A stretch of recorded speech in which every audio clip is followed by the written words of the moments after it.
Just because we protest and condemn, we cannot be considered as terrorists. One of the most difficult problems is to define terrorism. See, we talk of terrorists. Where is the definition of terrorism? How do you define terrorism? Tada did not define terrorism. Porta did not define terrorism. Only terrorist acts were defined. And those acts could be even under the Indian Penal Code. They are not different. Murder, killing, dacoity, using guns, all are under the ordinary law. But at the discretion of the police, they can use it as an act of terrorism under Tada law. If it could be broadly agreed that the deliberate killing of innocent civilians, you find this kind of definition in the dictionary. If it could be agreed that the deliberate killing of innocent civilians is a central element in most definitions of terrorism, then in that event, the worst terrorists of the last century should be the USA for bombings of Hiroshima and Nagasaki, where suffering of large number of innocent people has never been healed even after 6 decades. Just killed lakhs of people in these two places. So also, the worst violators of the 21st century as it began are the USA and Great Britain. There's not much difference between George W. Bush and Lakshmi Taiba. Both believe in killing. Killing helps them. Killing keeps alive the tension in this region. That is what they want. That is their business. So the USA has a business of encouraging killing everywhere. It gives them a market. It gives them a market for supply of arms. So also Lakshmi Taiba believe in killing. It gives them a market. So while both seek to wield power, one of course with the superior power of USA, and the other of course trying to build up his own other category of power. So it has become the global war. In this way, as against terrorism becomes a permanent feature of these persons. In other words, the permanent feature of American policy is a global war. It will never come to an end. As long as the fear of terrorism is there, they're happy. As a result of this, what is happening in the rest of the world is that freedom and liberty gets curtailed. We are now gradually sliding into what is called a security society. Today, as you must have seen as we walked in, what happened to all of us? Everyone had to have a checkup. Because security, internal security. So we are going into a security society. Security is more important, not liberty. Your security. And then you must have read in the paper what is called Advanced Passenger Information System. You get into a plane in London.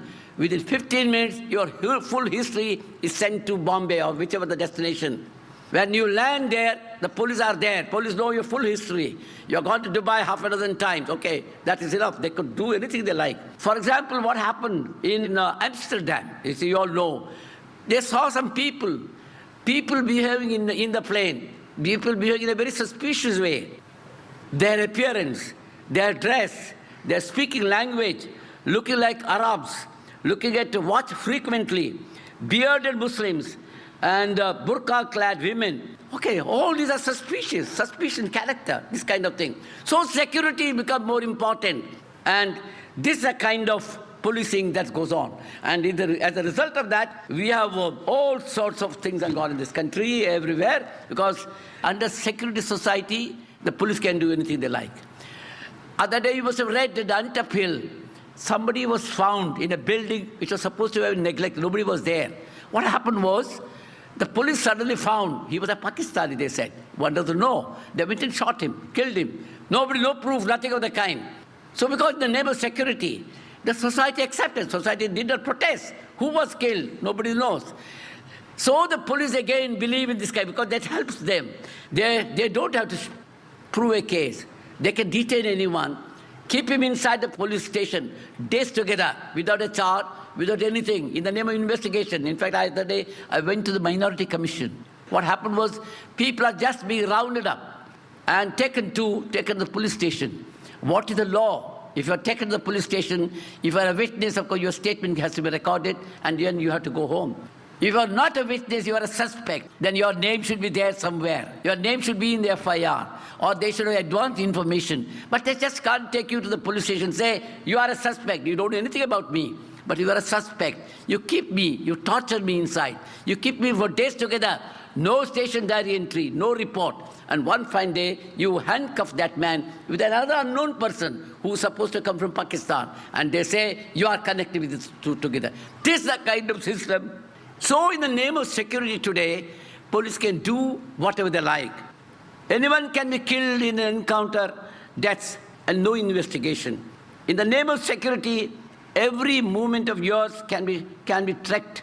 Your bank accounts, for example, your transactions, all come under the check.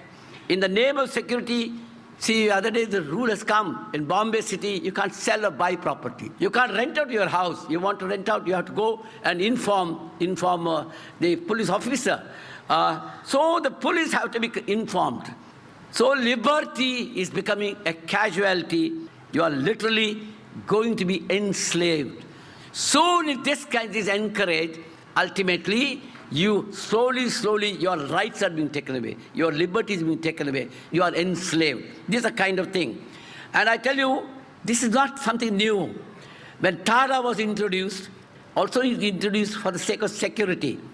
Even the Supreme Court, though it's a draconian law, unjust law, after Maneka Gandhi's case, nobody could have upheld that kind of law. Yet the Supreme Court upheld that law.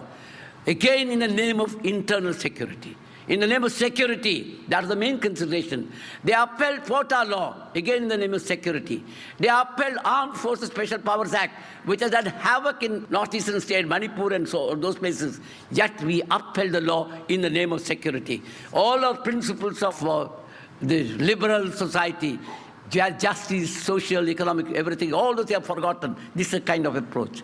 So therefore it is necessary, we must understand, this violence must come to an end.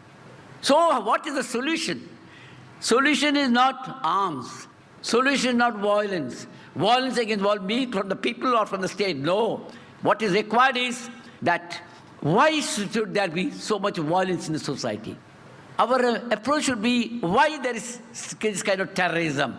What is the reason for that? That is the thing the government must understand. Not arms, not this kind of harsh law. I tell you, there is so much of injustice in the society. Go to any part of India, anywhere. So much of injustice.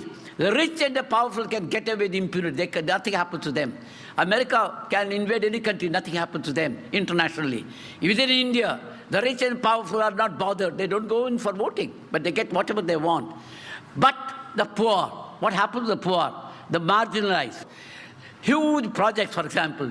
We have built huge projects. I got details of statistics if you want, I can give them. What happens to them? Narmada Dam is the simplest example. Came up. What happened to the people who were affected? Large number of tribals, what happened to them?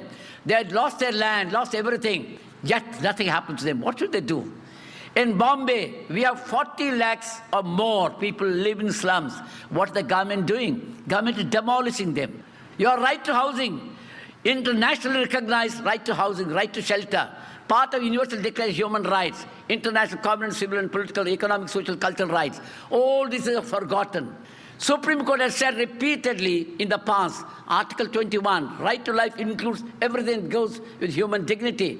Your food, your clothing, your shelter, your health, your education. What are we doing today? Everything we are not bothering. The government thinks it is not his business. The government thinks it is not their job. They're slowly abdicating their responsibilities. In a situation like what should the people do? If you are thrown away from your house, you don't get justice in a court of law. What do? In Vidarbha, large number of people committing suicide. Repeated approaches, repeated appeals. Government is indifferent. Government is doing nothing. What should the people do? These are the questions. How do you answer?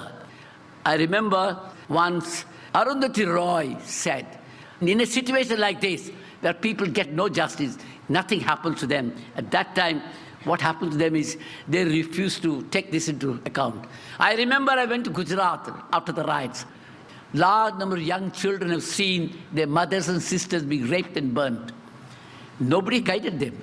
Nobody gave them education. Nobody gave them any psychiatric treatment or anything. The trauma was there. What should they do? Who gave them justice?